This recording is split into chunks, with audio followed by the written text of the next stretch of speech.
ঠাকুরগাঁওয়ে দিন দিন জনপ্রিয় হয়ে উঠছে তুলা চাষ। দাম ভালো পাওয়ায় এ চাষে ঝুঁকছেন জেলার চাষিরা।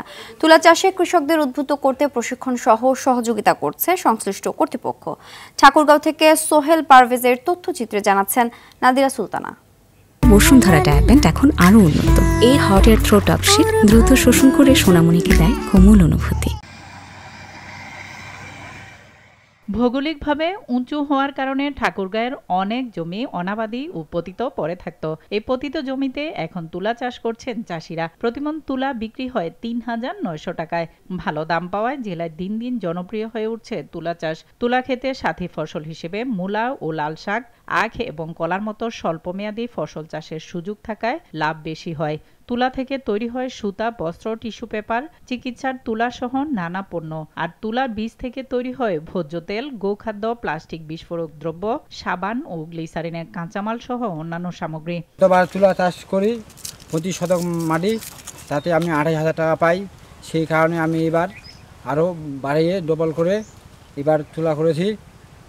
আশা করা যায় 50 থেকে 55,000 টাকা পাবো।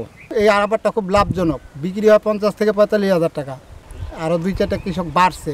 এটাতে খরচ কম এবং লাভই বেশি। যদি ভালো হয় তাহলে 13 মণ আসে, আর যদি হয়তো যার একটু কম হয় তাদের 10 মণ 11 মণ আসে। মোটামুটিভাবে আর কি 40-45,000 টাকা বিক্রি করতে পারি 33% জমি।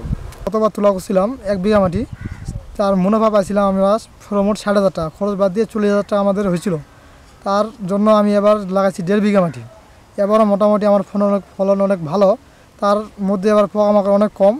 গতবার তুলনায় এবার আমার মুনাফা অনেক বেশি আসবে। এদিকে আবহাওয়া অনুকূলে থাকলে তুলার উৎপাদন ভালো হবে বলে আশা তুলা উন্নয়ন বোর্ড কর্মকর্তার। ফলন কিভাবে বাড়ানো যায় সেই টেকনোলজিগুলো আমরা কৃষক পর্যায়ে সরবরাহ করে থাকি।